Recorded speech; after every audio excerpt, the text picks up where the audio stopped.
Hello and welcome. I'm the Expert Layman, and I'm going to be talking about how I tank and DPS on my Gladiator Warrior with a gamepad. There were some questions.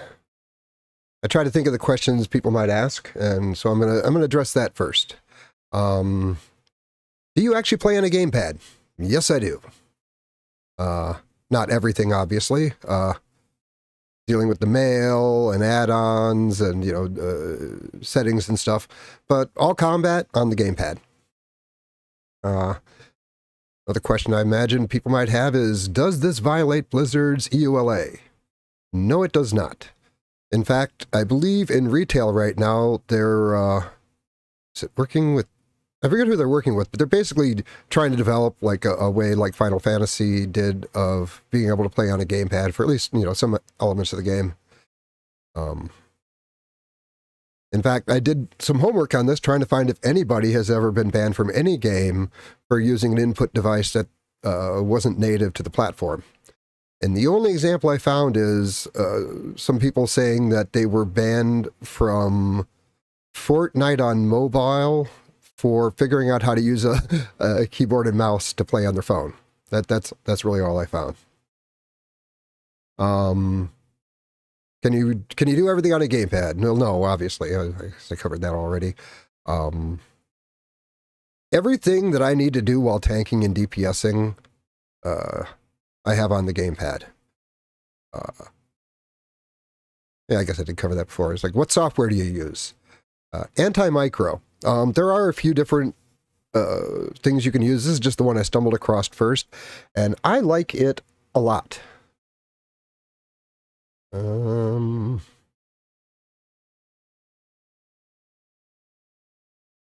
has your basic gamepad layout here, and you can set whatever you want. But I like the advanced options where you can have it hit multiple keys, or what's a good one? Or you can have it set on turbo and even set the turbo speed. I don't think that's a violation, because just spam clicking is something people are already doing, and it's really not good for your hands. So you make an ergonomic argument. The really nice thing is the ability to cycle. Like, this is my right shoulder. So what this does is it right clicks. We'll go into that. Get into the details of that later. But the way that I got everything to fit on the gamepad is most of the times they will have an alt button, where you hold one button and then all the other buttons do different things. I did not want to go that route because it's not efficient. What I did was, a lot of my abilities, if you click it once, it does one thing. If you click it twice, it does something else. And if you click it 3 times, it does yet something else. And you have to get a certain number of clicks in a certain amount of time to make the things occur. Like if I hit my, what is it, the back button, the first time I hit it, it will throw my decapitator and fire my my ranged weapon. And if I hit it again, it'll cannibalize, and there's a third thing it does that I can't recall. It's one of the things where I know how to do it, but like, I think I'm getting bogged down in here. But that's anti-micro, and you can put whatever you want on anything, and you have a lot of control. You could possibly use this. Okay, the thing Blizzard doesn't want you doing. They don't want you to automate anything. You click, something happens. That's, as long as that's whatever interface you're using, that's fine. When something responds to the environment and acts on your behalf, that's not okay with Blizzard. If you click something and then it plays out a sequence of actions, Blizzard is not okay with that. You click, something happens, or in my case, you click twice or 3 times and different things happen, but it's always happening because you did something. But to my knowledge, Blizzard would not have any problem with what I'm doing here. How hard is it to set up? Well, I kind of got into that a little bit. It is What I would recommend is I have a video. Try to remember to put a link in the description. I did not test my stream. Yeah, that's me, all right. Where I took like my level like 8 pally or whatever, and while you have just very few abilities, just go in and set it up, and then as you gain abilities, it's a lot easier to work them in, and then you can figure out the best place to put them, because that's where the real advantage is of this. Even if you are like a pro game, World of Warcraft raider, and you have virtually everything macro to your keyboard, you don't have to click on like hardly any buttons. You still got to move your hand around. You got to move your fingers around, and that takes time that it doesn't take on a gamepad, or at least takes a lot more. So you can cluster the things that you use a lot in a particular context in like the 4 buttons, the A, B, X, Y, things that aren't used as often on the directional pad or the start or back or even the guide button, and then like the shoulders and triggers, and you can optimize it. Like it kept happening with Nether Spite. And basically anytime you get feared, the stick that my thumb is already on, if I just push it down, it'll pop my why am I not getting a tooltip? Oh, it's on the other side. I'll use my Will of the Forsaken, and it's just so quick. I don't have to like reach for it, and it's not something that comes up very often, but it's like right at hand, and that's just kind of an example of the increased efficiency. Well, I guess I already started answering the next question of what are the benefits. It's reaction time, and it's what you could call I don't know, you call it neural load. Take a little sidetrack here and talk about texting while driving and why that's so dangerous. You don't get a loading screen in your experience of reality, although you have them all the time. And when you go from like reading a text on your phone and then looking back out your windshield and building your 3-dimensional environment, including what's moving in what direction and how fast, it can take a couple seconds to load that, but that doesn't end up as part of your experience. And that's why so many accidents occurred, and why people, they just came out of nowhere. It's like, no, because you were fixated on something else, and while you were on your loading screen, something bad went down, except you don't experience your loading screen. And the same thing happens when you are taking your eyes off the action to look at your action bar to click on something, or like, feel your way over to that function key, or something like that to do your thing. And if you're really good at typing, if you're like 120 words per minute person, I'm sure keyboard and mouse, if you are that person, you probably won't benefit as much from the gamepad, although you still would. But if you're like most of us, to where it's like 60 words per minute with lots of errors, this could really help you with your reaction time, and it helps you understand better. It's kind of like the difference between an automatic car and a manual transmission car. And that you just you feel a lot more of what's going on, and it makes you a bit more aware of what's happening. And as I was saying with the neural load before, when you don't have to take your eyes off of the action to do the things you want to do, or try to remember which key you need to push, if it's just like all right there in your hands in your lap, and it's the ergonomic thing is going, which is really what motivated me. Like, I was getting symptoms consistent with carpal tunnel, and I wanted to keep playing, largely because I stopped playing Rocket League, which is a whole other thing, because keyboard and mouse on Rocket League versus gamepad, there's zilch, zero, nada. There is no debate on that whatsoever. In fact, people think they're like Inigo Montoya from The Princess Bride, and they'll go play on keyboard and mouse until they get into a conflict with someone, and they'll be like, haha, you do not know, I am not left-handed, and then pull out the gamepad and just beat the crap out of everybody. Because in a game like that, the disparity is huge, and it's a little bit less in World of Warcraft, but it's still there, and you can take advantage of it. And as I was saying in the description, like, people will spend hours and hours and hours for a nominal, an almost insignificant upgrade that is almost fairly unlikely to make any significant difference in anything they do, but you got to add up those little things. Well, if you invest in making this work, this is an upgrade that you get to keep forever, and you can keep improving on it. It's not really something you can show off to other people.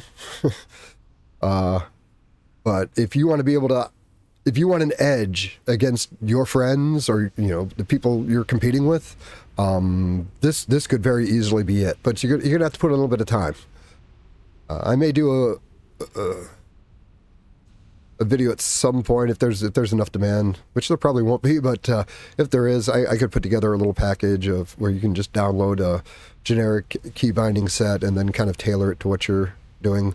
And the reason I really focused on my Gladiator Warrior is because melee is much harder to do on a gamepad than casters, and tanking, well, I mean, it's the hardest thing in the game, but tanking on the gamepad was going to be, if I could figure out how to tank on a gamepad, nothing else is going to be anywhere near as hard.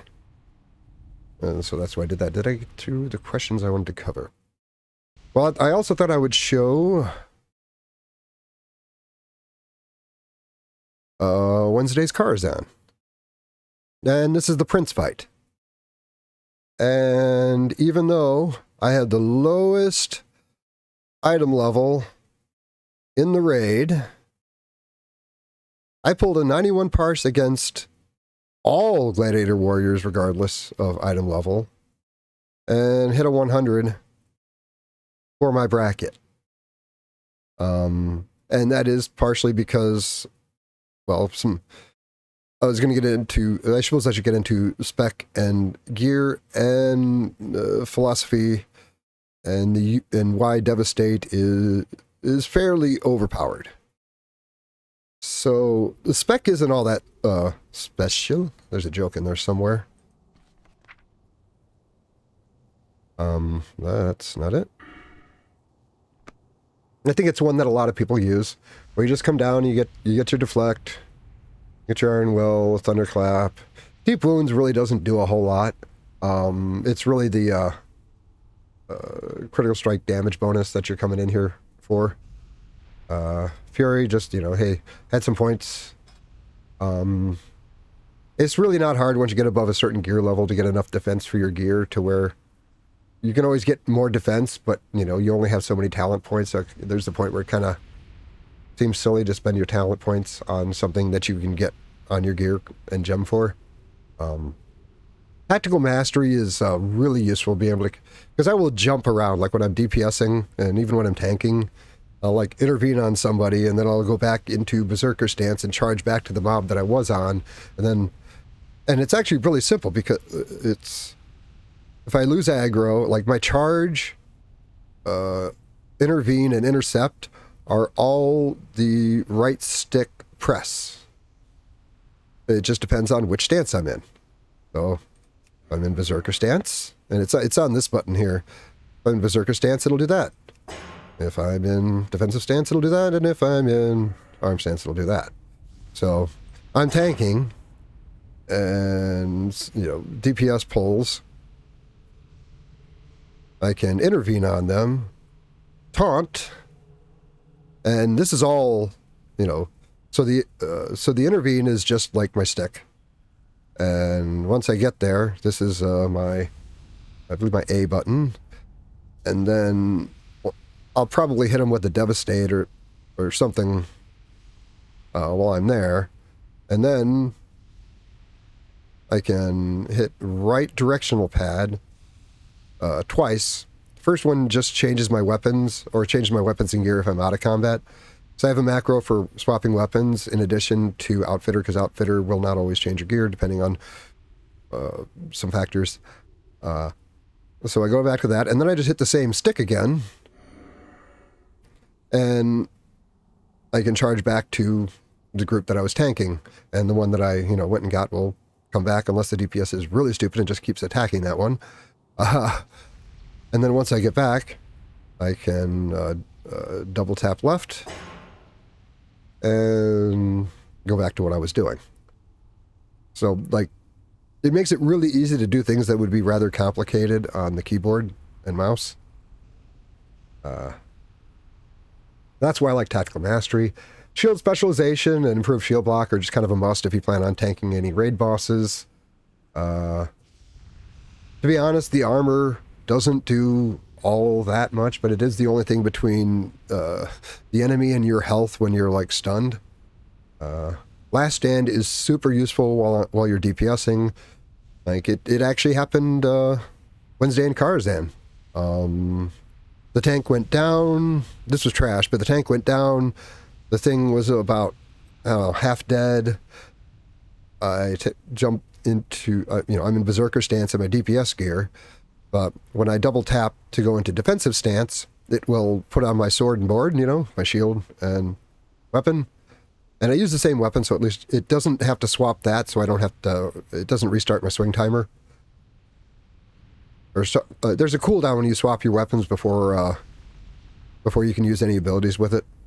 And so, and then I pop Last Stand and Shield Wall and Taunt, and I told him, kill it fast, because in 8 seconds I turn back into butter. But for those 8 seconds, I'm generating a tremendous amount of threat because I'm tanking in my DPS gear. I'm taking, half damage because of Shield Wall.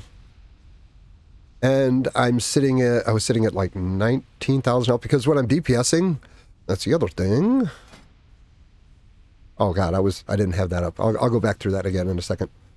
When I am DPSing, I have, well, I made some changes. I was at 12,500 health while DPSing. So when I last stand in that, I'm up at least 16. But sorry I didn't have that. How is that still not open? So yeah, the arms, I'll go through it again. The deflection, Iron Will, Thunderclap. It's not great, but it's kind of okay. If you just need to get that initial aggro on a group, as long as there's not more than 4 of them, because Blizzard hates warriors, it's really good for doing that. And like I said, the deep wounds doesn't really do a whole lot. It's just your way to get to the increased critical strike bonus damage. Fury, just grab that because nothing really else great to grab. And improved blood rage is like when you're pulling, just having a little bit of extra rage is really helpful. And as I said, anticipation, you can get that on your gear. Why would you put talent points that can do all kinds of other things into something you do with gear? And the tactical mastery was what I was talking about, how like you can't do that jump around, intervene, hit them a few times, change stances, and then intercept back. You don't really have the rage to do that once you've changed stances, but you get to keep 10. So with tactical mastery, you get to keep, 25, which is enough to do. And then when you get back, you have enough to actually do something. And typically your swing timer will be up. And by the way, swing timers are, I highly recommend you get swing timers up, because it's kind of like a countdown to payday as far as rage. And I think a lot of people get detached from the source of the rage. Like a lot of people don't even realize that you only get rage from white damage, from auto attacks, that you don't get it from anything else. So I think it would help a lot of people just to have swing timers up. It also lets you decide whether, you want to use that ability. If the thing is like almost dead, like if you're farming and you're like, oh, I could finish him off, but he's almost dead and my swing timer's only got like half a second left. Let's just see if that kills him, and then I'll have more rage later.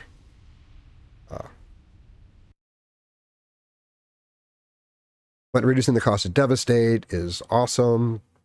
Reduced cooldown on Taunt, very helpful. This is, I suppose, more of a 5-man build, but I did tank in... we had a pally tank, so obviously I was tanking Maiden, because pally tanks are... it's brutal for a pally tank to try to tank Maiden. And that's fairly obvious, with the one-handed specialization. And that's a big part of how you can do damage when you're not tanking. And that just brings the cost down. It makes it so you can devastate spam without ever running out of rage. Pretty obvious. And devastate. And you, as far as parses on, Burning Crusade Classic combat logs. You are not a Gladiator warrior unless you have Devastate. And the gear. There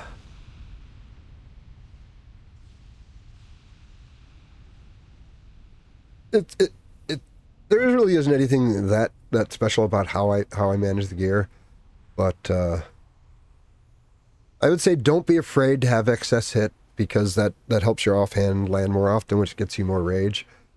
There really isn't very good gear support for DPS warriors. Like, you look through Karzhan and you go plate DPS gear, and there's like 4 pieces.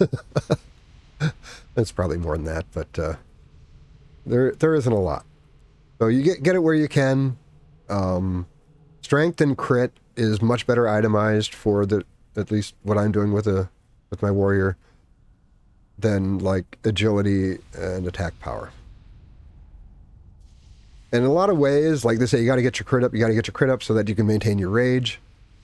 And that is true. But the strength... How do I put this?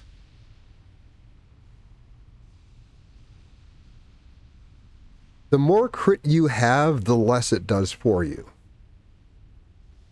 In other words, if you're itemizing away from like strength and more towards agility and crit, you will crit more often, but you will crit for less. But that's highly debatable. I like these just because they have so much stamina, and when I'm DPSing in like 5-mans, it really helps keep you alive and actually gives you the opportunity to, pull stuff off healers and not die from it. You're just walking around with 10,000 health, and your DPS gear is pretty useful. Yeah, the expertise is really helpful. Oh, one thing I'll probably catch criticism for is Shield Slam. Like, why don't you have Shield Slam? Well, in my experience, and I've read people arguing about this. I guess it's not settled, but this seems to be my experience. It doesn't appear that the game applies your expertise. How should I put this?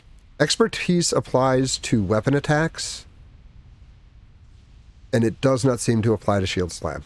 Because there's so many times where I just look at the stats on my various abilities, and Shield Slam fails to land so much more often than my other abilities. And there's got to be a reason for that. And I think the reason is that your expertise isn't applied to your Shield Slam. Or not properly, anyway.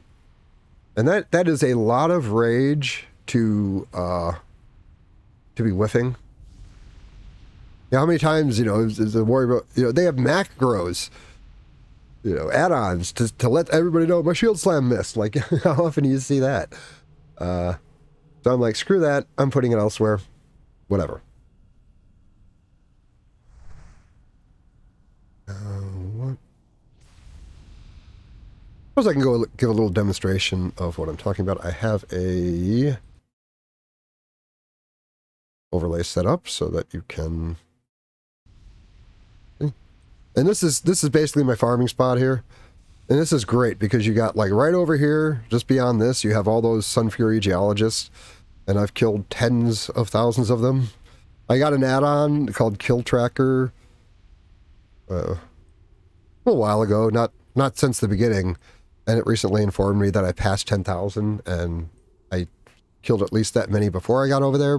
So it's what I use to keep track of how many kills I can get in an hour. And my max is 251, but I've had some upgrades since then, so I can probably go further than that. And yes, I'm playing mouse and keyboard. I'm just using the mouse at the moment. And I will say mining, I've really tried to make mining work on a gamepad, but they have all these little tricky spots that it's difficult to land at, and I'm just not good enough with the gamepad. Now, like farming water elementals and Skedis, that's no problem, because, you have up and down and left and right and all that. It's fine, but the kind of precision you need to land and mine without aggroing stuff, it's a bit beyond at least what I can do on a gamepad. But that's not combat. My claim was I can do all combat on a gamepad. So I suppose I can show a couple of the things that I was talking about. Let's minimize that.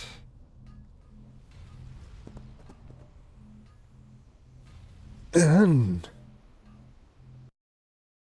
just confirming that I am... Nothing sucks more than when I'm on the wrong profile. I'm like, what is going wrong here? And I'm on my priest profile when I'm on my warrior. So,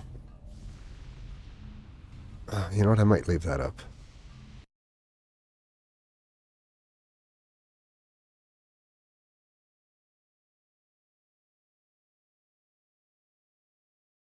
Okay, you leave that, leave your pointer on the back of your head.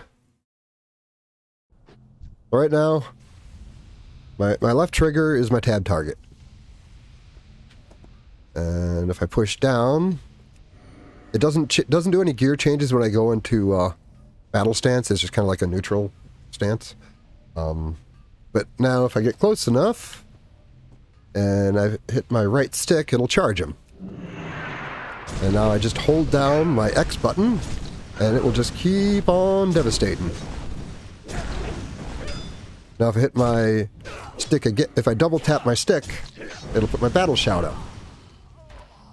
Oops, somehow I moved the mouse. And my right shoulder, well, it's a couple of different things, but a single click will right click on something, but if I double click it, it'll do auto run. And if I hit the start button, it'll activate my trinket. And I have multiple camera settings that I can cycle through to straighten things out after a charge. And the nice thing is, okay, my camera's spun around. Let's say I got feared. Now, if I want to look in the direction that I'm already pointed, I will hit that right shoulder. And he'll just turn that way. But let's try that again. But if I want to look where he's looking, I can hit the guide button. And I'll go to that, and I have 3... I think I broke one of them. Normally I have 3 different camera settings, because sometimes the auto-follow just isn't quite good enough.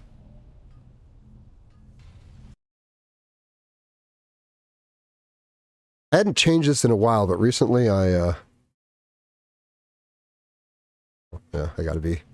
game's gotta have focus. So if I double tap left, it'll put me in defensive stance and put on my tank gear. And as you notice, I get to keep, and I will tab to this guy. And then the start button that was my trinket is now my shield block and my defensive trinkets. As you can set up, oh, I was going to talk about macros. I have so many macros. Because half of it is programming the,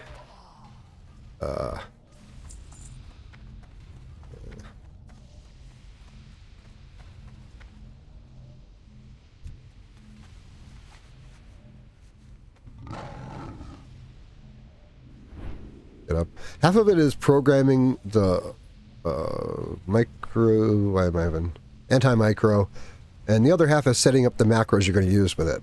Because, like my heroic strike and my spell reflector are on the same button.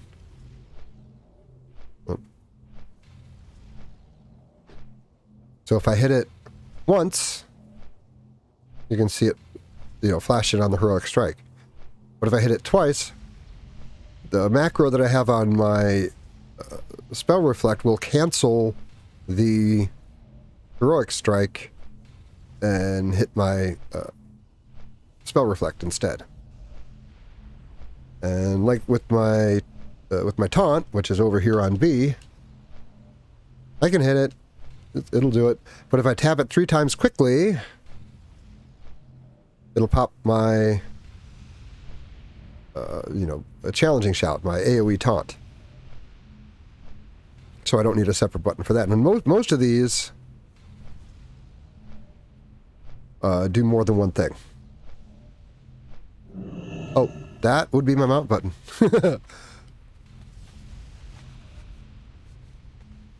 So if I hit right directional once, That won't change my stance, but it'll put on my DPS gear. And if I'm in combat, it'll swap my weapons, and because that's all you can do while you're in combat. If I hit it twice, it'll change my stance. The nice thing about this is, while you're out here farming, you can go into this is my raid tank set. Oh. Freaking body disappeared. I guess I'll show you on this one.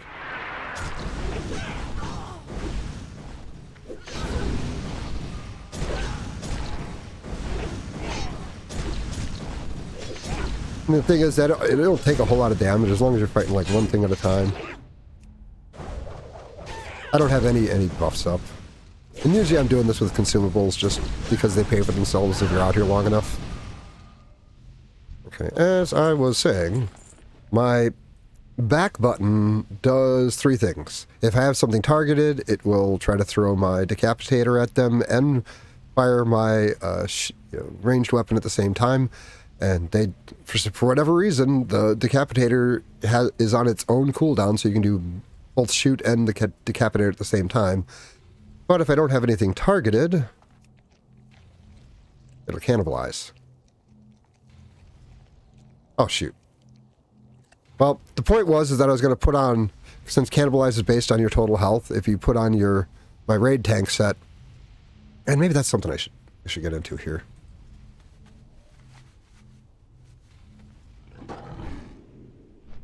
Because 5-mans are very different from raids.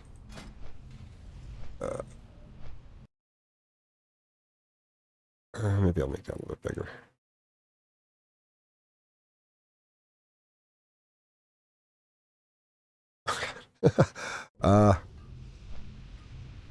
So level 73s, the raid bosses, are a completely different animal from anything else in the game.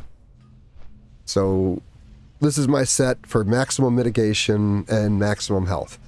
Might mock me for that, but this makes it easier for the healers to keep you alive than a trinket with defense on it. Don't have a whole lot of hit, but I have a lot of health. I do have the gloves with the resilience. Since I'm at 490, they don't do anything, but on occasion, you'll want to start executing to help bring a boss down, and you can actually swap your shield out for a weapon, and the defense drop from doing that is covered by the resilience. So yeah, your armor will drop and you lose your shield block mitigation, but you're still uncrittable. But that's the point of the raid boss set. But for everything else is level 72. And you don't need nearly as much hit. Yeah, I'm basically hit capped on... I actually have way more hit than I need for 72s, but that's okay. I got that straightened out at some point. But I got expertise, and you look at that, I'd be like, you need 5.6 to be uncrittable by a raid boss, but you only need 5.4 to be uncrittable by a level 72. 348 seems like I'm kind of short.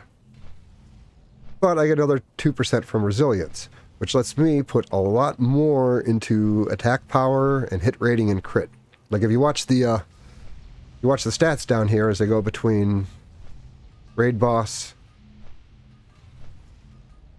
and threat tank. And this is what I use in 5-mans, except certain pulls in heroics where they hit like really hard, I'll use the red tank set.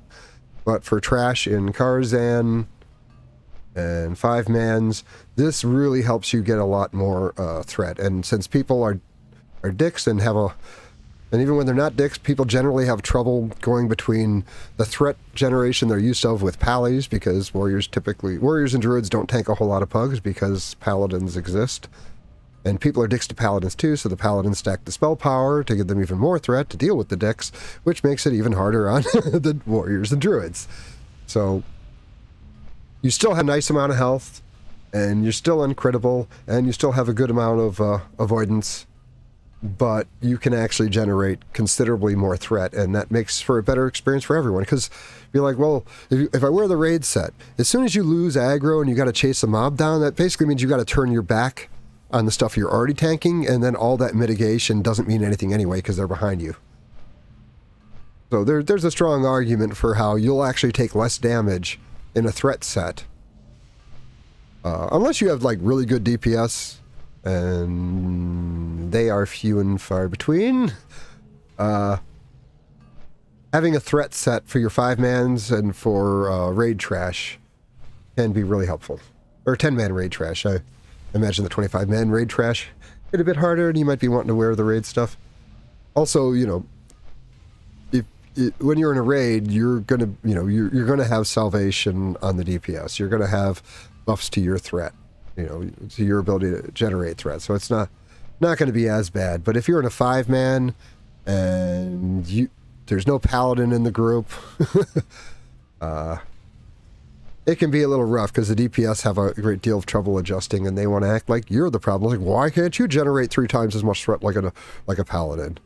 And to be fair, like, the gap narrows significantly when you go down to a single target. But if you're talking multiple targets, it's not even close. Macros. I was going to talk about macros. Yeah, I basically run out of... this is the one that it's actually down... I don't know, my bar over... Oh, it's covered up at the moment, but... this is the one that activates when I hit right on the directional pad once to switch to my dual-wield weapons. Don't think I'm currently using that one. Definitely not using that one. This is my stance change. Yeah, a lot of these I'm not actually using right now, and some of these are for other classes. I should go through and delete some of these, but that's the intervene macro, and this is really, really helpful because if you lose aggro on something and then you target it, this will target their target, cast the intervene, and then you return you to that target so you can taunt them. Super useful. Because intervene, you have to cast it on a friendly player.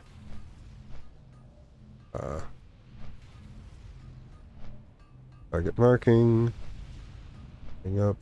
And this is just a simple one that, like, if you're somewhere you can use your flying mount, it'll use your flying mount, but if you're somewhere where you can't use a flying mount, it'll just use your ground mount. And that's my everything macro from the mage when I was first starting to mess around.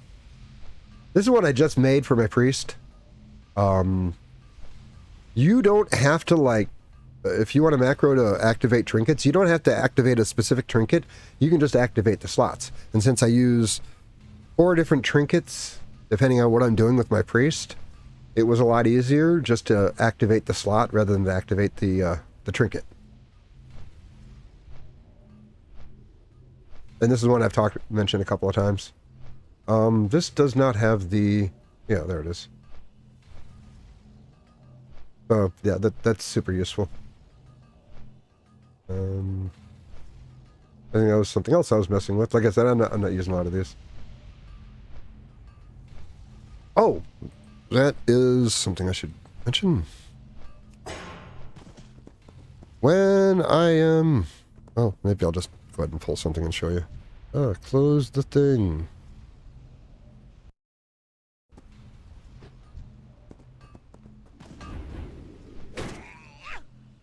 Damn it.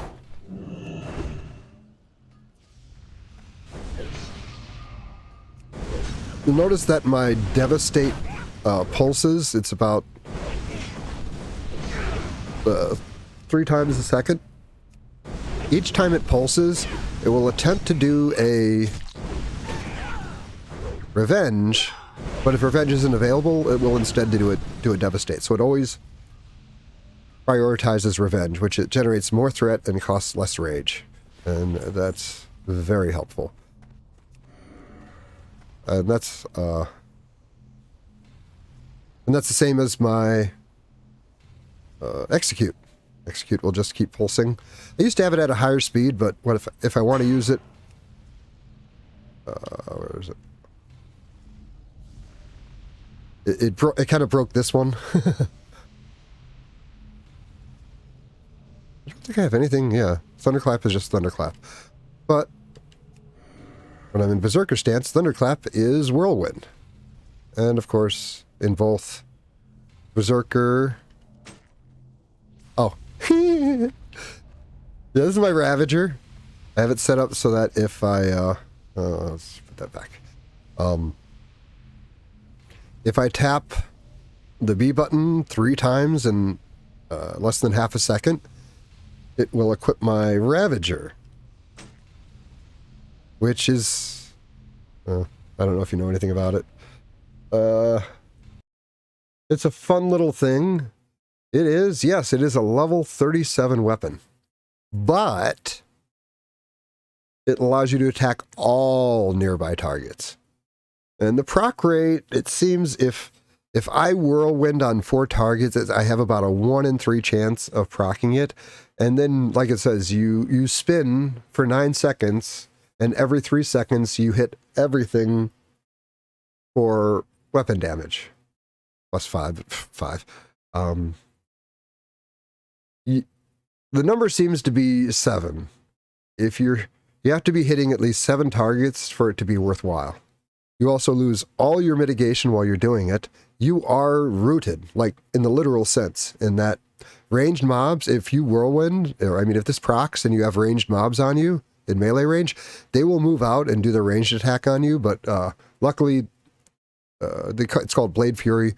It has a rather large range and it'll still hit them, but like you cannot do anything. You can cancel it by trying to use another ability or clicking off the buff. But it also makes you immune to certain things, but it's like people seem to be debating it, and I don't really have enough time to test it all out. But I got to use this on the stairs on the way to Morose in Karzan, and I think it was a 3rd try. Luckily, it was on the big... They pulled 2 groups, and I actually got it to proc, and it was fun. And for the first time ever, a warrior pulls top damage on the AoE pulls there. That's just a fun little thing. It's not really useful very often, but you can swap it in combat.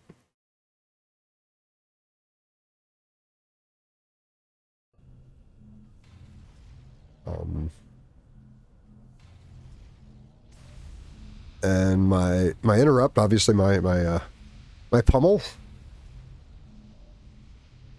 And my shield bash are in the same spot because that makes sense.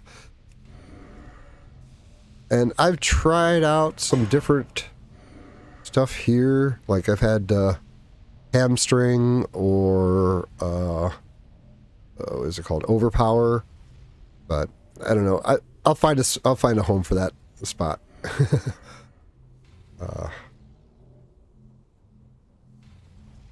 Well, I guess I'm getting into like the nitty-gritty nuts and bolts of this, but starting to see how the real advantage of just being able to just switch between things quickly. Okay, something felt weird. So.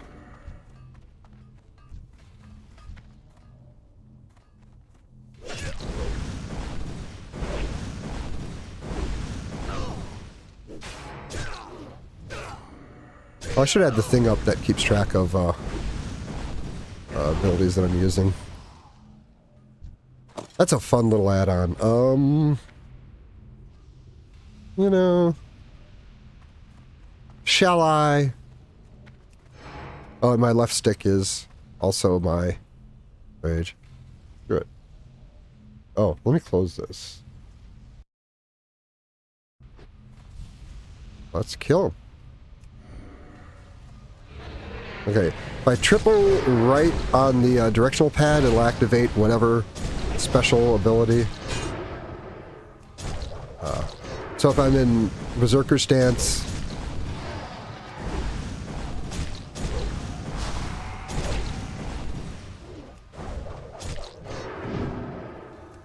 it'll activate Recklessness. If I'm in defensive stance and I triple tap, you know, left, It'll give me my shield wall. And I hardly ever use the, what the hell is it even called? Got something in the way. Retaliation. If you're not wielding a two-hander, retaliation is pretty lame.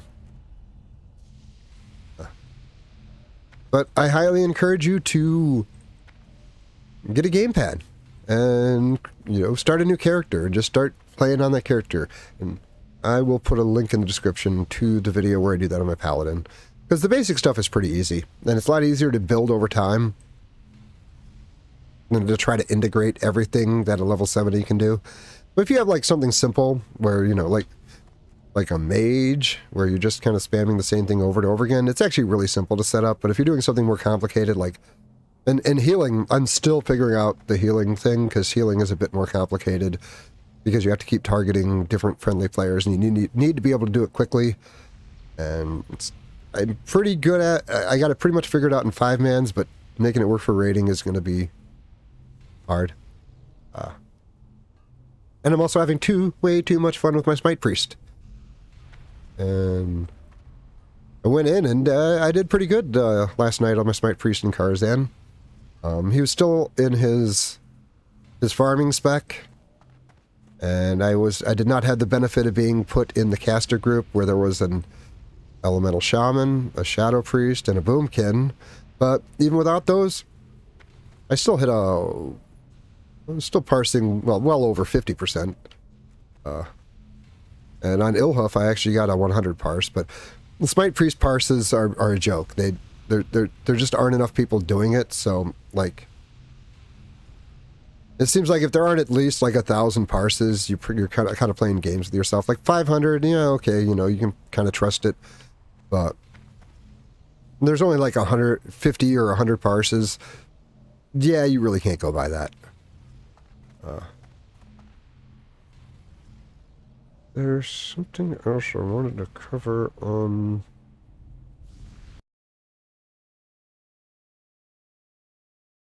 Yeah, that's about it. Well,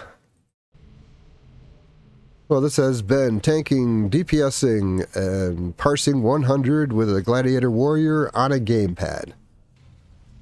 I am the Expert Layman. You all have a great day.